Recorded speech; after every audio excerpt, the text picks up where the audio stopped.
Bayangkan sebuah tempat yang di mana suara alam menggantikan deruan kota dan udara segar menghampiri setiap helaian nafas serta setiap langkah membawa anda lebih dekat kepada kedamaian. Selamat datang ke resort di Rumah Bonda Riverview, Kuala Kangsar.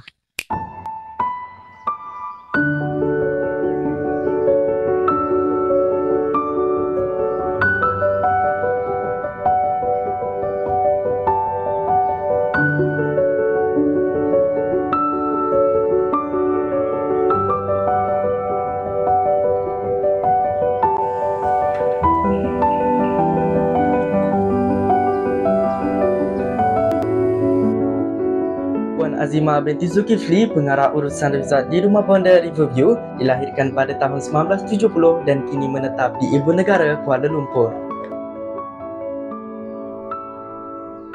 Actually, saya buka resort ni bukanlah dengan niat untuk buat komersial. Sebenarnya saya mula dengan satu unit penginapan.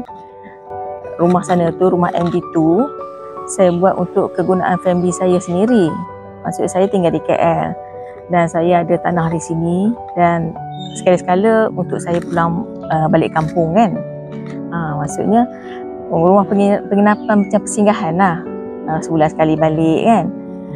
Tapi bila saya dah buat tu, ramai yang bertanya untuk menyewa, untuk buat macam tempat bercuti mereka, macam singgah-singgah gitu nak bermalam. Mula-mula tu saya tak adalah ambil kisah sangat, tapi selalu sangat orang bertanya.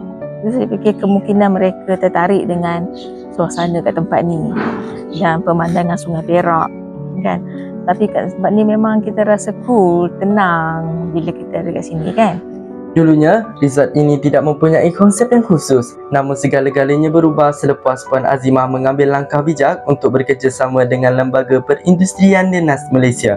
Hasil kerjasama ini, resort ini akhirnya diberi konsep yang sangat unik dan menarik, iaitu berasaskan buah nenas yang kini menjadi identiti utama resort ini. Keunikan konsep nenas ini bukan sahaja memperkenalkan kelainan, malah memberi impak positif kepada industri pelancongan tempatan. Walaupun terletak di tengah alam semula jadi, resort di Rumah Bonda Riverview ini juga dilengkapi dengan kemudahan moden seperti Wi-Fi, ruang santai untuk keluarga dan semua peralatan yang anda inginkan untuk penginapan yang selesa.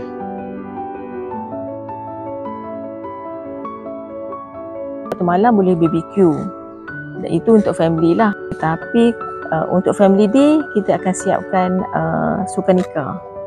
Maksudnya kita masukkan dalam aktiviti mereka. Dalam package family day kita ada siapkan package sukaneka. Dan itu kalau family day, dan kalau team building oleh syarikat-syarikat ataupun sama ada swasta ataupun kerajaan, kita ada package team building yang lebih adventure. ATV kita bekerjasama dengan tempat luar lah yang berhampiran, dan waterfall hunting, boleh pergi ke air terjun, berkayak daripada Kuala Kangsar sampai ke Manung. Kuala Kangsar Manung lebih kurang ambil masa lebih separuh hari, dan akan singgah kat sini untuk makan tengah hari pun boleh. Dan kalau sekadar dari Kuala Kangsar sampai sini pun boleh juga, mana-mana. Kita pun ada buat hiking, macam-macam lah.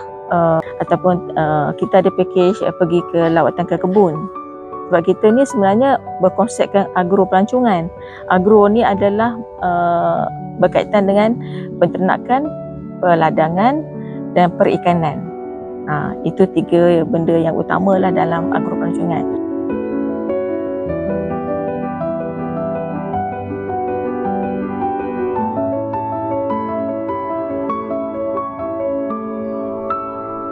Jadikan penginapan anda lebih bermakna di resort di Rumah Bonda Riverview, tempat yang bukan hanya tentang tempat tinggal tetapi tentang penginapan yang memberi anda kenangan manis sepanjang hayat. Jadi, tunggu apa lagi? Tempat anda sekarang di resort di Rumah Bonda Riverview dan nikmati segala ketenangan dan kehormatan.